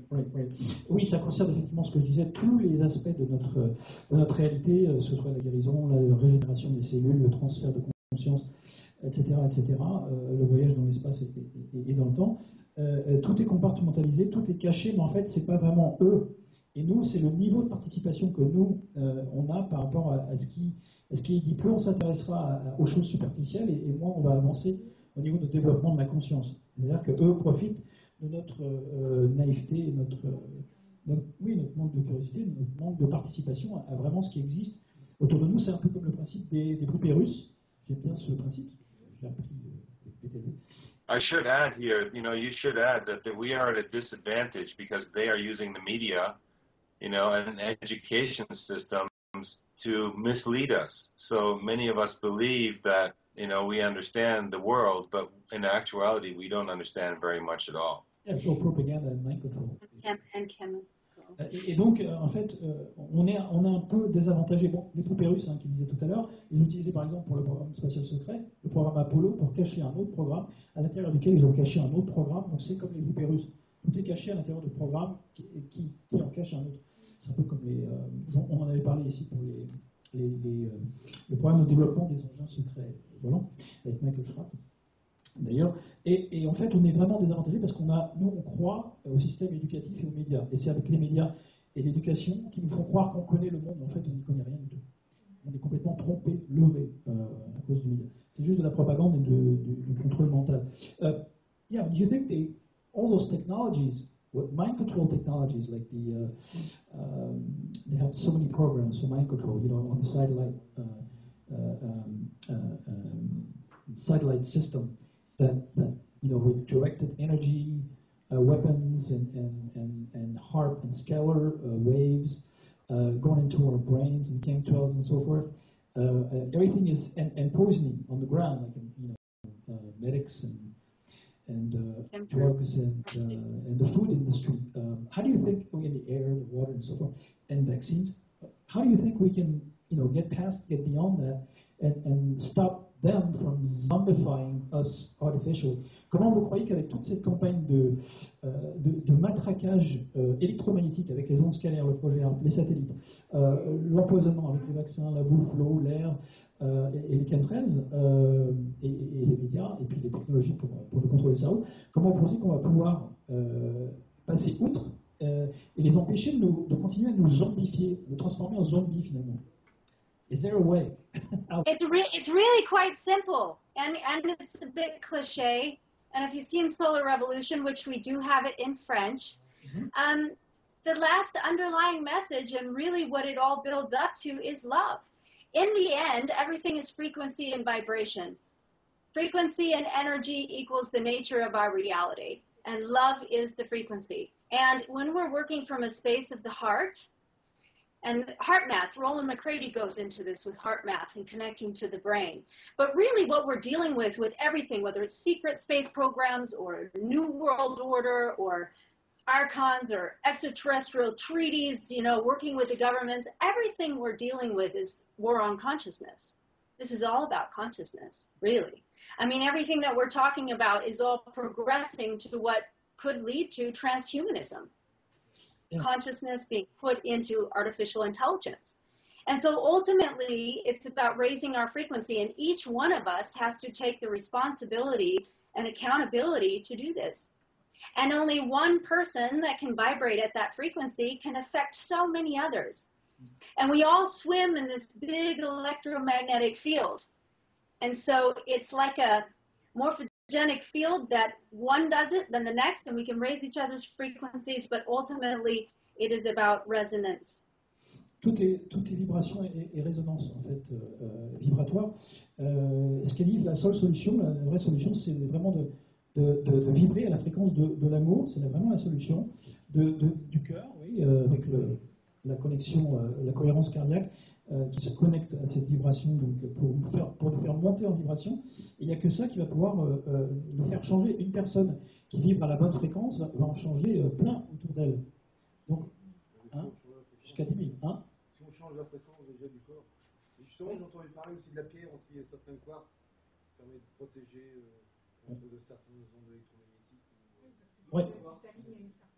Is there some kind of stones or quartz that can help vibrate or resonate on the right frequency level? Est-ce qu'il y a du quartz, une pierre de quartz qui peut aider à résonner à la bonne fréquence? Or protect ourselves, or help us access. I love all crystals. All crystals are amazing if we keep them clean and they can be programmed. But ultimately, it's our intentions. Of course, there's the rose quartz that's love, and clear quartz is a powerful stone for programming. But all of these crystals and stones are amazing. Not to get really off track, but we actually went down to a place called Damanhur, and we got this device. This is amazing, and talk about tuning into love. And we got this device, and we set it up 2 weeks ago to the plants. I hooked up my Christmas plant in the kitchen, and for the first time heard this plant sing. Oh. And yeah, it's incredible. It's singing literally the song of love or the song of nature. And just the sound of this resonance field of nature in this plant puts you in a harmonic state. It's the most beautiful thing to realize that we can communicate with sentient life on this planet other than each other. Elle a fait une expérience, en fait, elle aime tous les cristaux, etc. D'ailleurs, le cristaux de rose, hein, c'est ça? Le cristal de rose, pardon, aide à atteindre la fréquence de l'amour, mais elle a acheté installé un appareillage près d'une plante qu'elle avait achetée à Noël. Et pour la première fois, elle a entendu la plante faire un son musical, en fait, chanter carrément. Ouais, et ça, c'était vraiment magnifique. What kind of device did you buy that made the plant sing? Well, it's something that these people, these scientists at Damanhur have been developing for the last 30 years. And it's essentially, it started off with the work of a U.S., I think it was Attorney General, I forget his name now, but he used a lie detector, and he came up with the idea to hook a lie detector up to plants. And then he performed certain acts in the vicinity of the plants. Like, he cut them down or burned them, and he saw that the graphs on the lie detector hooked up to the plants went like crazy, and he saw that not only the plants that were directly being burned, but also the other plants. He put plants in other rooms. And when he did something to the one plant, they all reacted. They all reacted, and eventually, okay, I'll let you explain that first, and I'll continue. Yes. En fait, ils ont utilisé un appareil qui a été développé il y a une trentaine d'années, 20-30 ans, par un avocat, en fait, un avocat qui a fait une expérience sur les sur les plantes avec un détecteur de mensonges qu'il a branché sur les plantes. Et par rapport à ce qu'il faisait aux plantes, ça réagissait différemment. Par exemple, il s'est aperçu aussi, il a mis les plantes dans différentes pièces. Et quand il brûlait, par exemple, une plante dans une pièce branchée sur le détecteur de mensonges, ça s'agitait, et les autres plantes reproduisaient la même chose, stressaient pareil. Donc en fait, toute la vie des espèces réagissent pareil en résonance. Oui, c'est le champ morphogénétique, ouais. Donc c'est ça, c'est une... ouais, c'est... Yeah, beautiful. Yeah, when he actually went into this room, after he did the test with these different compartments, he didn't have to go in with a knife or a lighter, just his mere presence, and it would send panic frequencies in the plant, just by his presence being in the room. It was very interesting. And so what they've learned is that plants have ESP, extrasensory perception, and they documented this. And to further your question, Damanhur took up this research and actually created a device which could translate those energy signals coming from a plant into a MIDI device. MIDI into electronic pulses of specific frequencies, which then in turn were converted to MIDI notes, musical instrument digital interface, which has an equivalent to a C or an A or an F or an F sharp or E. And so the plant hooked up to this device began to play through the device. And it's very interesting because you can notice when the plant notices that it's the one playing the notes. They get shy. Sometimes they don't want to sing. And what's his name? That guy again? Don? Damanhur. It's a research facility of a collective of different researchers in different areas in Italy, in northern Italy, called Damanhur. Oh, Damanhur. Yeah, I know them. Yeah, Damanhur. It's a they're considered like a federation. Yes. And they're down in Italy near Turin. They have the underground temples. Yes. And it's called Music of the Plants. Yeah, and they have a time machine. A time travel machine. Yes, this is why we initially went down there. We went down there to explore the selfic technology and the time machine technology, and ended up singing in the sacred forest with plants. Wow! So did you see that? It's all interconnected. Did you see that time machine there, or not? Let me translate. We saw different facets of what they use as time. They had actually stopped. They'd actually shut it down and were kind of very secretive about it at that point. That's why we had the opportunity to be taken in and experience some of it. Yes. Hold on, let me catch up. let me backtrack all this. En fait, donc après, il s'est aperçu que quand il est venu dans la pièce, il n'avait même plus besoin de faire un geste. Les plantes paniquaient. Elles réagissaient intuitivement, ce qui leur a permis de constater que les végétaux ont de l'intuition, un ressenti au niveau de l'esprit, au niveau intuitif, et donc ce qui lui a permis de développer des fréquences sur lesquelles les plantes pouvaient faire des notes. Et donc c'est pour ça qu'elle a une machine qui a fait chanter sa plante. Mais c'est une communauté en Italie qui s'appelle Damanhur. D'ailleurs, je voulais inviter ce soir parce qu'ils ont une machine justement à voyager dans le temps. Mais ils ont été leur rendre visite à cause de ça en Italie. Ils sont au nord de l'Italie. C'est une communauté Damanhur et ton cousin Bertrand, ton cousin Jacques les connaît. C'est la communauté en Italie. Alors, il a parlé de quartz pas mal aussi. Oui. Yeah, the Damanhur community talks about crystals a lot. We went to the Crystal Castle when we were in Australia near Mullumbimby. They have a crystal castle, and they're doing singing of the plants there now. But there are so many amazing crystals that resonant frequency. They have large crystals that are set up on this property. It's so beautiful with labyrinths built. Human-sized crystals from all over the world, just unbelievable. But yes, I mean, so the crystals can help, of course, but ultimately. Donc les cristaux peuvent aider. Ils ont une espèce de château de cristal là-bas en Italie, des cristaux de la taille d'un homme. Alors là,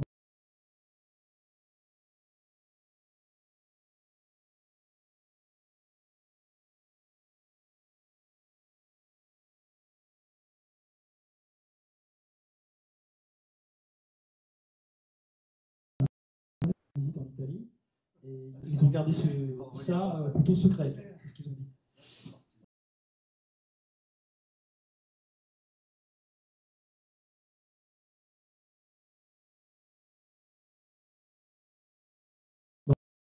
C'est lui qui m'en a parlé. Damanhur, là. Damanhur, c'est deux noms, ils ont parlé. Oui, oui, je sais. Ah, you're back. I'm back. Yay! We're back. We can't see you, but hopefully you can That's see fine. us. Maybe the connection from your end coming back is a problem. But There you go. there you are. So where did it cut off? It cut off at the Damanor community. We're talking about crystals, and you said like Yes. man-sized crystals all over. What I wanted to, the thing I was trying to get out was that yes, the crystals help, and the crystals help with frequency, and we can program them, and we can use different crystals for different things. And there's many great books about which crystals help you with which problems or tasks which you might have. But ultimately, it's teaching us that everything is frequency, and the music of the plants is teaching us that the plants also can communicate on the invisible level. It's only the device they've created is only a way to translate that so that we can perceive it, but it is real. And all these things are essentially teaching us that through our own motivation and high level of thought and love vibration, that we can actually overcome anything, because there is really nothing which can overcome a high state of consciousness. And if we collectively develop this state of consciousness, then all of these lessons that are around us, if we can, like in our movie we talk about the archons. Well, actually it's kind of a quietly hidden aspect, but ultimately the archons and all of the elements that may seem negative, like the Transhumanism agenda, like the agenda of the dark forces, and all of the chemical pollution, the media and the education and the chemtrails, all of that is really just an illusion, and it's just there for us as a toolkit to learn to empower ourselves. En fait, ce que nous apprend les cristaux, on peut s'en servir de toutes les façons, mais ce que nous apprend la musique des plantes et tout ça, c'est que toutes les vibrations, toutes les fréquences, et que si on peut élever nos fréquences à celle de l'amour et la fréquence de résonance qui permet de justement surmonter toutes ces épreuves, toutes ces énergies obscures autour de nous, les chemtrails, les archontes, le transhumanisme, etc. C'est effectivement c'est l'agenda qu'on veut nous imposer, mais ce sont des outils pour qu'on arrive à surmonter et passer à un autre niveau de conscience. Tout ça peut être complètement effacé et disparaître en accédant à un niveau de conscience et de pensée supérieur. Donc voilà, il suffit de le travailler.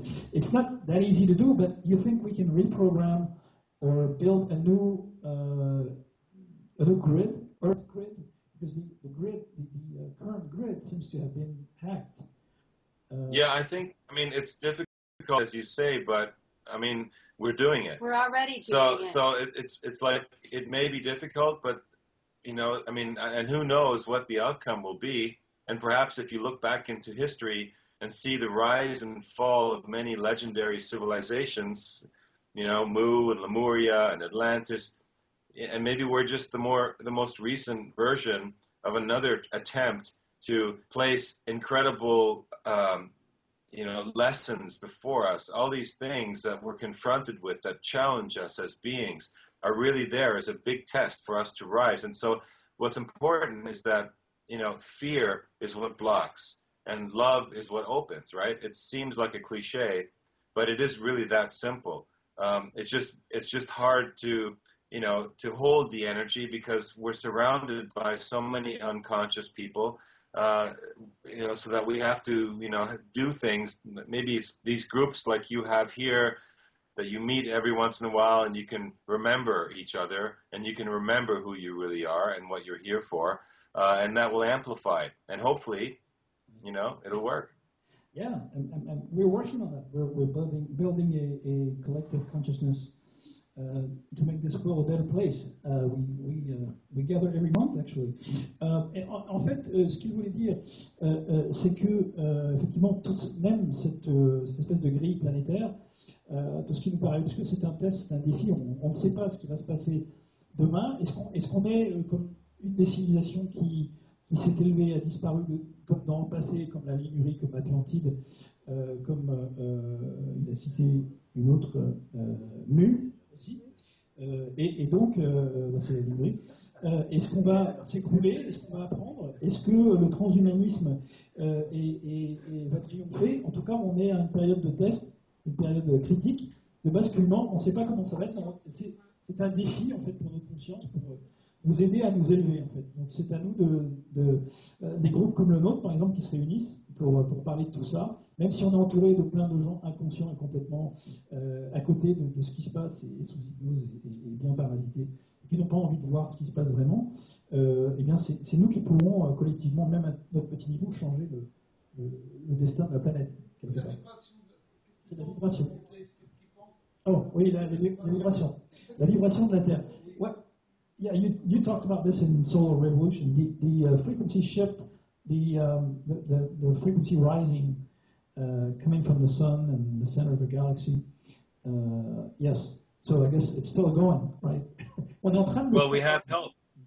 We have help. You know, that film really talks a lot about we're not alone. You know, we have actually the entire cosmos working with us together. We're so connected that, you know, the ratio of energy to matter, you know, for example, in our brain, you know, our brain every moment firing thoughts is firing neurons, which is electricity going on in our brain. If you multiply that, if you add the ratio between the mass of our brains and the amount of energy happening, you could look at it as a fractal multiplicity of what's going on in the entire planet. The whole planet itself is being surrounded this moment with lightning storms like we had earlier today, going on everywhere, all around the planet at any given time.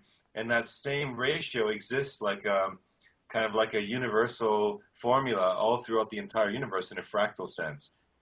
En fait, au niveau fractal, l'énergie qu'il faut pour faire fonctionner nos neurones, notre cerveau, etc., est multipliée sur toute la Terre. On voit que la fréquence est en hausse au niveau vibratoire. On est aidé par le cosmos, il y a une aide qui vient du cosmos.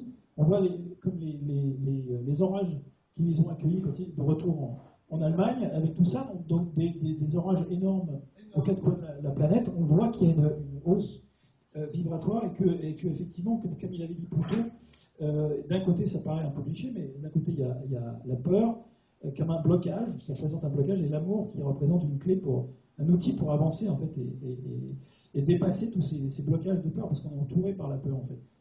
Ouais, yeah, one question.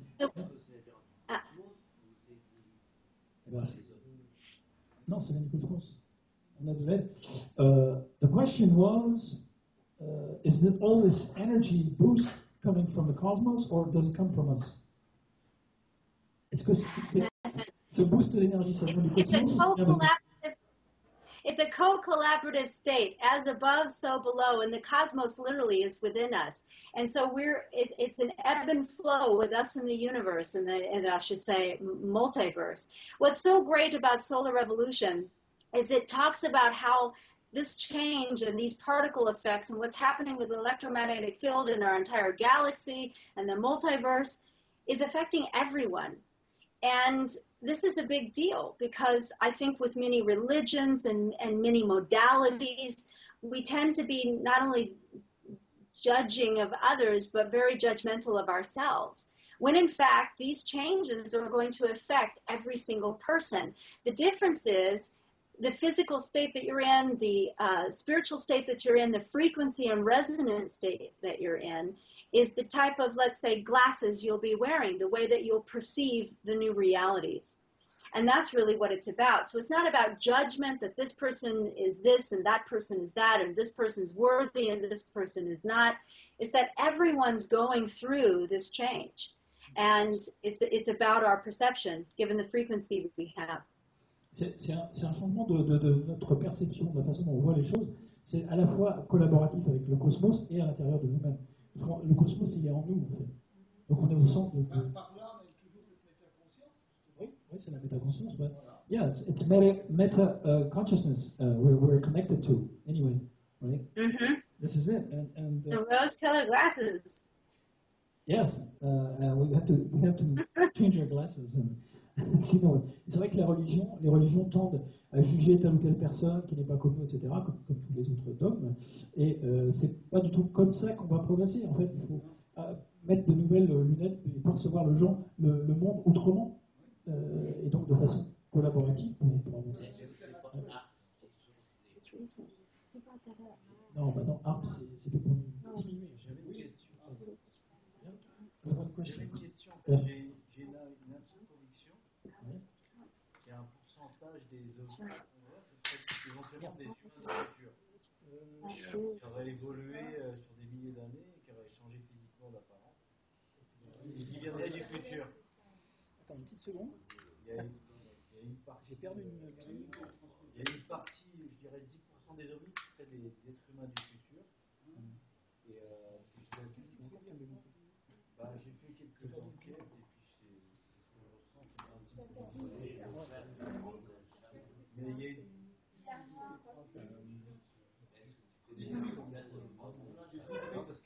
I lost my microphone, but I have another one. J'ai perdu mon micro, mais j'en ai un autre. Par contre, j'ai perdu la pile. C'est pas grave, on va trouver après. That's okay. You can still hear me, right? Oh, yeah. Okay.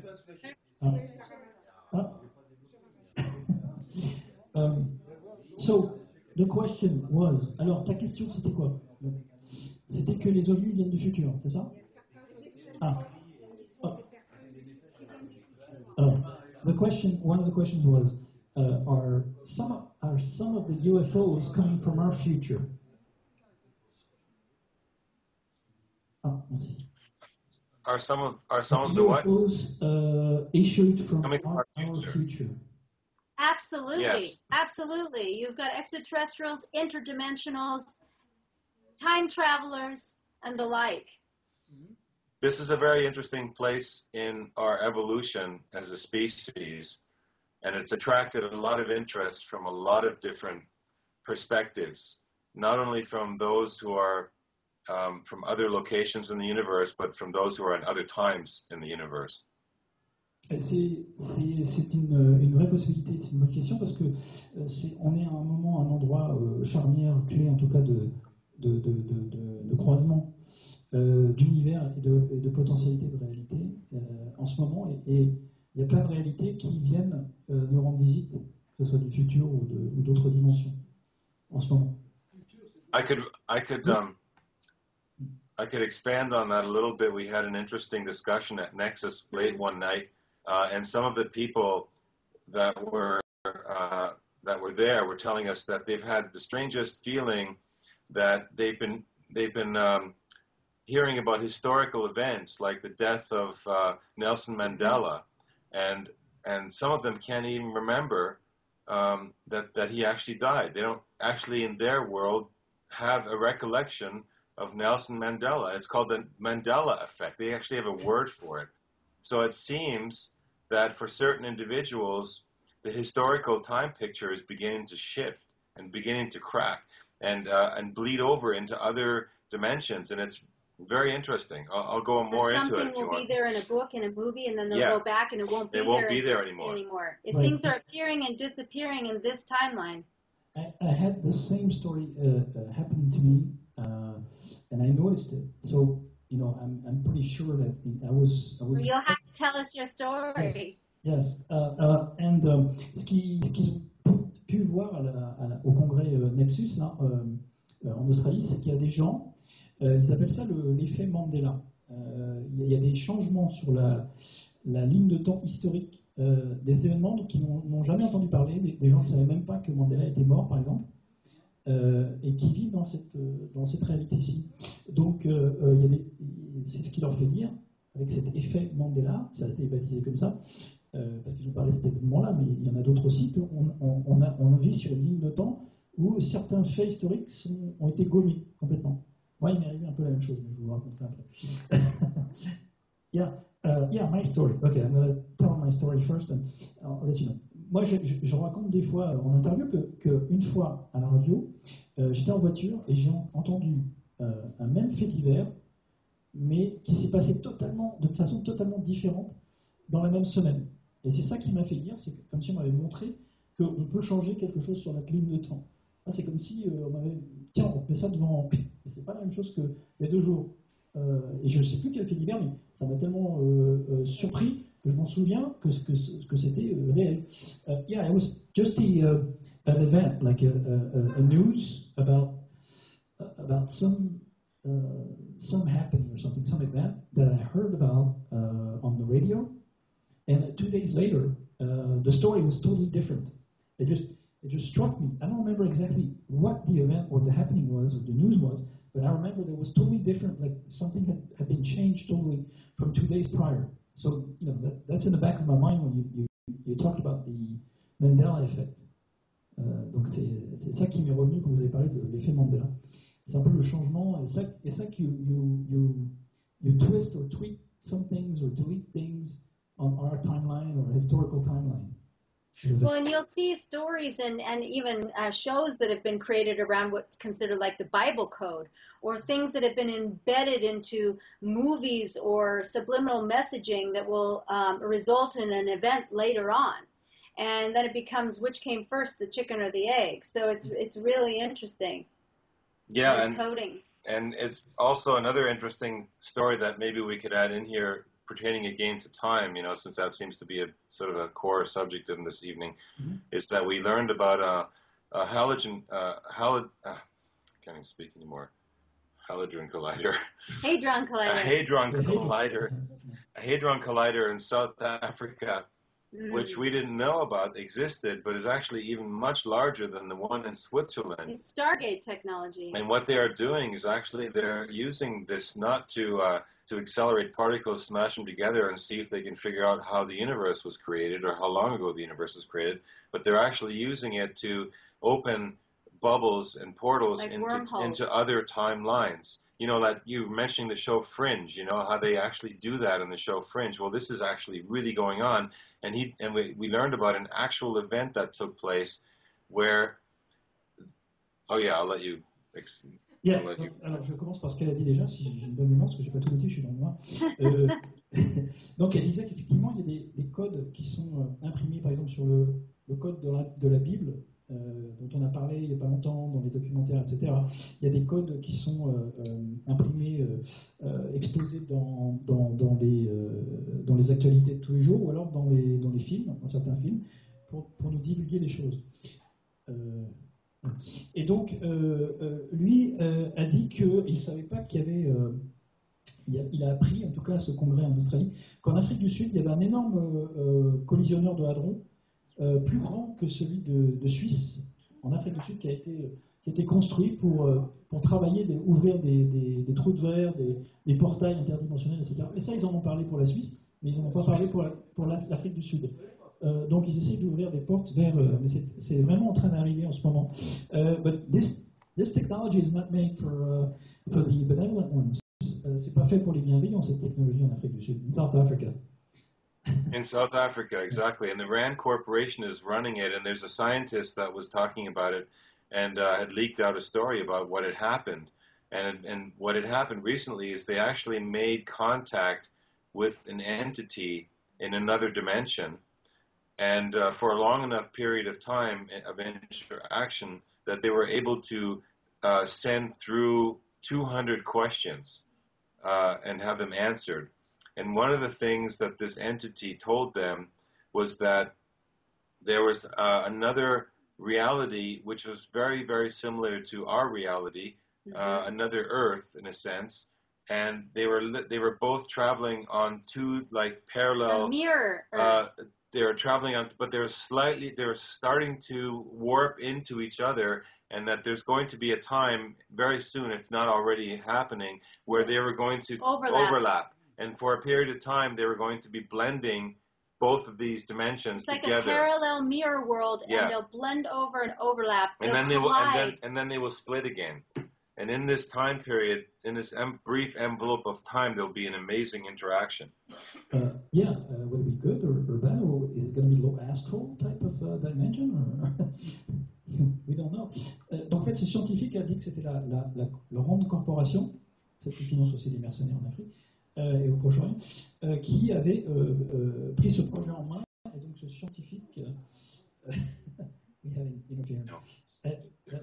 Et donc, ce projet en main, ils avaient réussi à correspondre avec une entité de l'autre côté du trou de verre et à lui poser 200 questions. Et cette entité leur a dit qu'il y avait comme une terre parallèle qui était en train de merger, de fusionner avec notre Terre actuelle. C'est comme une autre Terre avec une ligne de temps différente et elles vont se superposer et après se défragmenter, se séparer. Donc je ne sais pas si c'est positif. Is that a positive outcome or is it more? Well, here's the thing. The reason I brought it up was because we were talking about the galactic center, the Sagittarius A black hole, which is emitting all these massive, radio waves and frequencies, which we talked about in Solar Revolution, which is affecting us. The question will always be, is it affecting us positive or is it affecting us negative? And I think it comes down to what Tonia was saying earlier, is that each of us has the potential to tap into, a fear vibration or a love vibration or anything in between and utilize this phenomena. So it seems to me like we are living in a very, very fascinating moment of time where all of this stuff is coming at us as maybe it's help from the universe, maybe it's sent to us, like maybe it's the galactic ray, the Hunab Ku that the Mayas were talking about. We don't know, but it seems to be scientifically verified because our science is finally reaching a point where we're able to understand it. Okay. En fait, il a voulu parler de ça parce que on ne sait pas si ça va être positif ou négatif, ça dépend. Il pense, parce qu'il a parlé dans le film précédent, dans l'évolution solaire du trou, du centre de notre galaxie, ce voyant cosmique qui venait du Sagittaire A, qui nous affecte donc tous. Est-ce que ça va être positif ou négatif?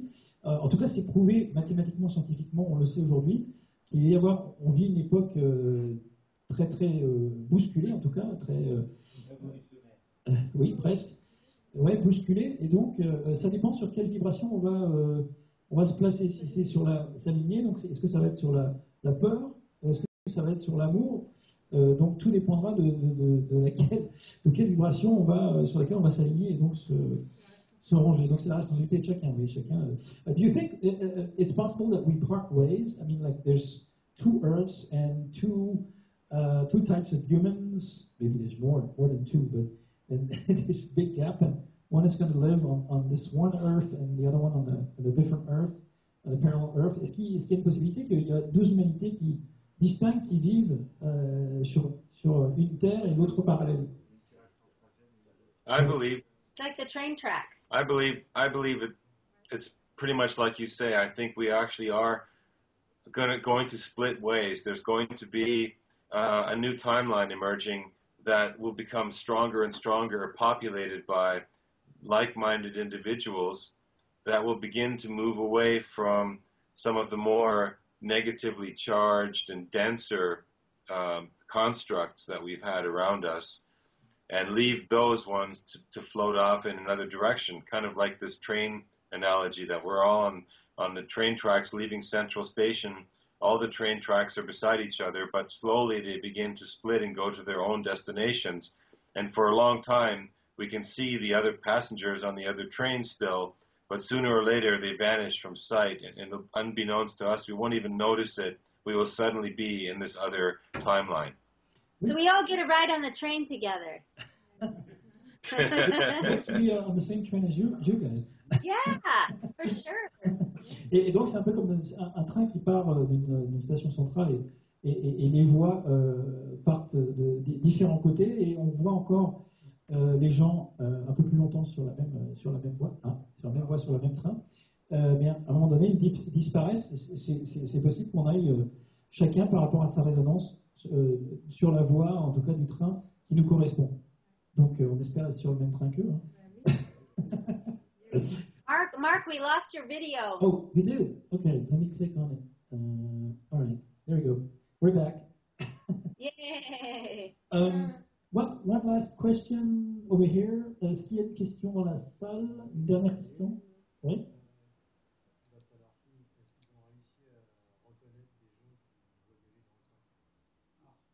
À reconnaître.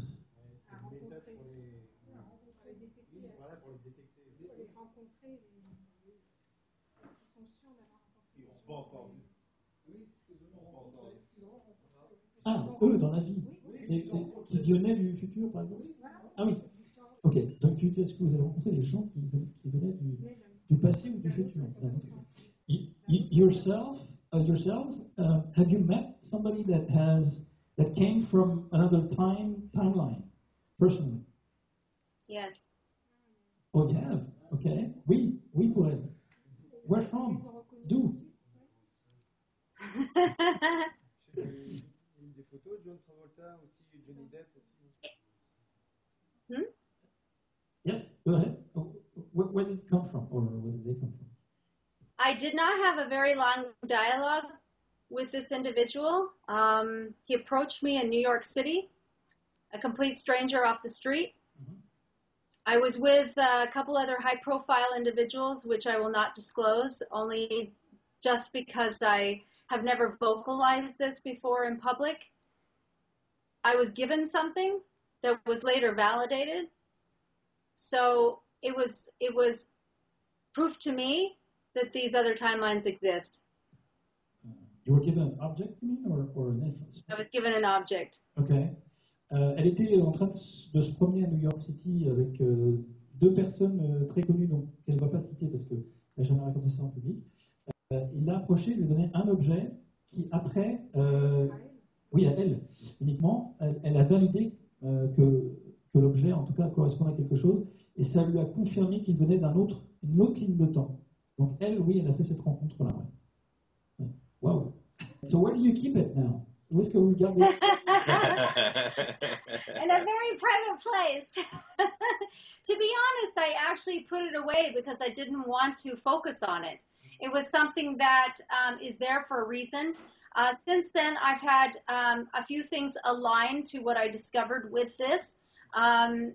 So I'm just letting things unfold. I'm not reading into it too much. I'm not focusing into it too much. And I'm living in this reality.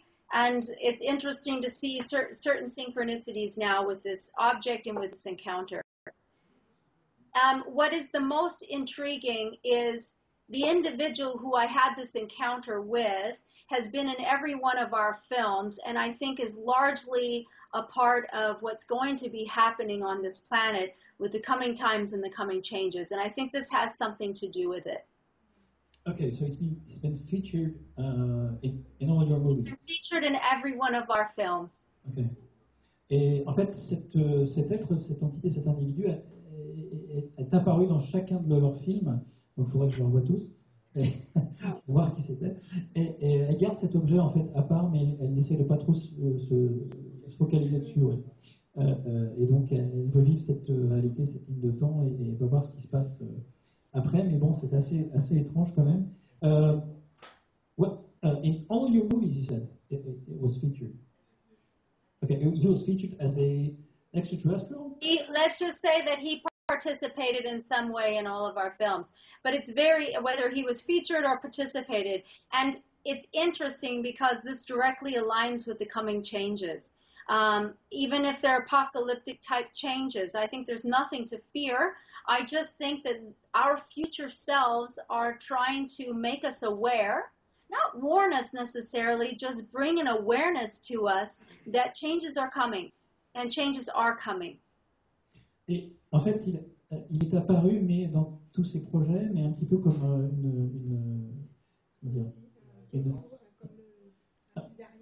oui, un petit peu un fil d'Ariane, oui, un fil conducteur, et quelque part, c'est comme un peu comme nos futures incarnations à nous, enfin, c'est nous dans le futur, qui essayent de prévenir dans le passé de futurs possibles. Et même s'il y a un futur apocalyptique, on n'a pas non plus à s'en faire tant que ça, puisque de toute façon, on n'est que pure conscience. Sur des millions. Le gagnant, le tiercé gagnant. Non, yeah, I know. We hope not to have an apocalyptic future ahead of us, but this could be an option. But we hope to be living in a more peaceful world in the upcoming years. Well, you know, apocalyptic could mean great change. Right. And I think great change can still result in very positive outcome. You can have apocalyptic type changes and coming changes in this world, which could mean that, let's say, the electromagnetic field of this planet changes, or let's say that gravity on this planet changes. There are multiple changes that can and most likely will occur. And even though they may seem apocalyptic in nature, this is all part of the change on the planet and with us. And it doesn't necessarily mean it's something to fear and that's something we need to be afraid of, or does it mean that it's going to end in a tragic result? Right. I'm ready for 5D anyway. Right. 5D. Apocalyptique, des changements apocalyptiques, ça ne veut pas dire non plus des changements dramatiques. Ça peut être des énormes changements au niveau de la Terre, au niveau de la gravité terrestre, au niveau du champ électromagnétique, ouais, du champ magnétique de la Terre, etc. Et donc, ça ne veut pas dire non plus que ça soit dramatique pour nous, ça peut être très positif, en fait.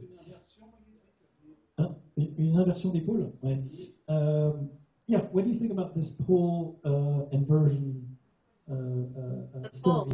Yeah, the pole shift. Well, the poles are already shifting. We talk about consciousness shifting and the changes occurring. It's already happening.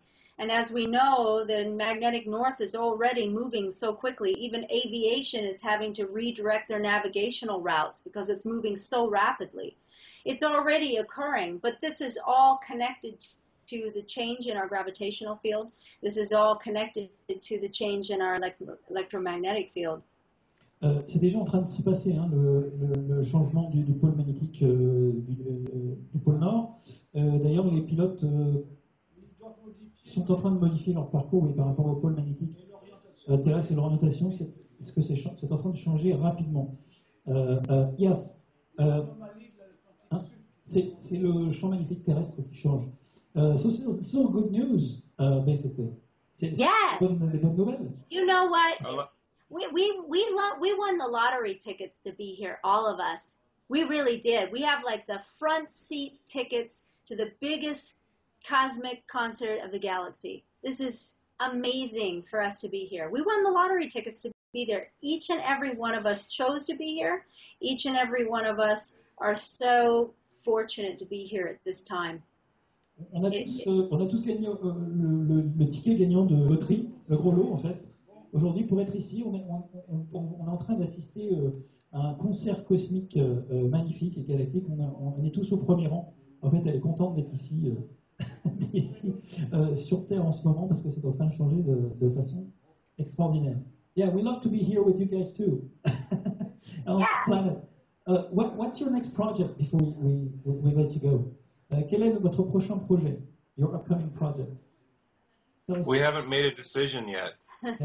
Well, our very next project is the subtitling. But our very, very next, I guess, yeah, the next project is that we've decided we're going to, contrary to our original intention, due to popular demand in Germany, create a German subtitled original language version of Packing for Mars. Okay. How about the French version? Well, I knew that was coming. We need a translator. But we've already had some inquiries, so possibly there will be a subtitled French version. But of course, this requires a good translation, and so I cannot give an answer. We can't give an answer to that right now. But we do have in our possession a well-translated German version, and since I can somewhat manage myself in German, I can proofread it and make sure it's correct. So that's our very next project.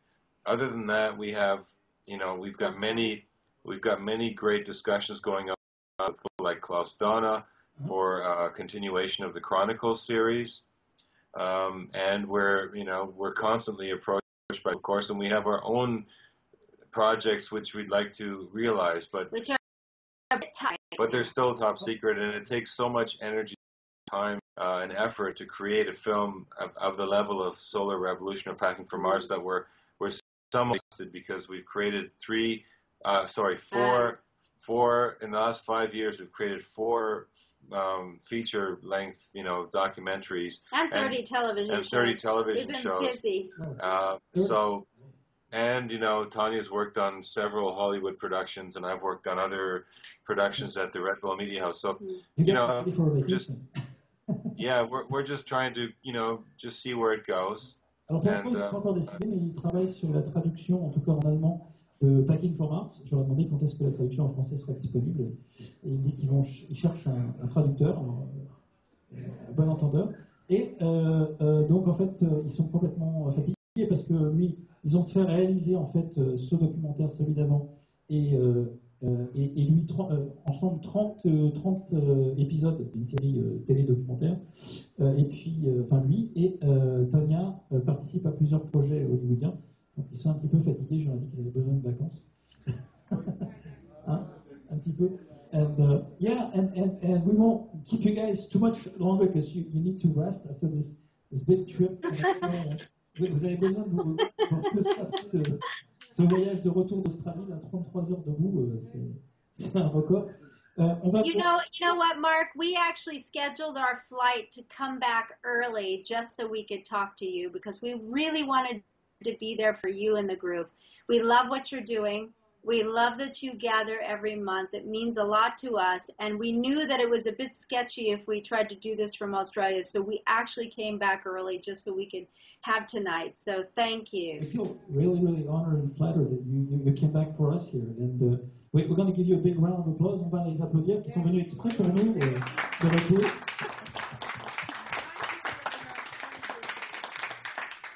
Thank you so much, guys. It was really a pleasure to see you guys again, and we wish you a good rest tonight. And we'll definitely be in touch again very soon. And thank you for your patience and your dedication for all those magnificent topics that we discussed. Thank you, and we'll see you in the same timeline or different timeline maybe. I'm sure it'll be the same one. Take care. Bye. Bye. Bye-bye.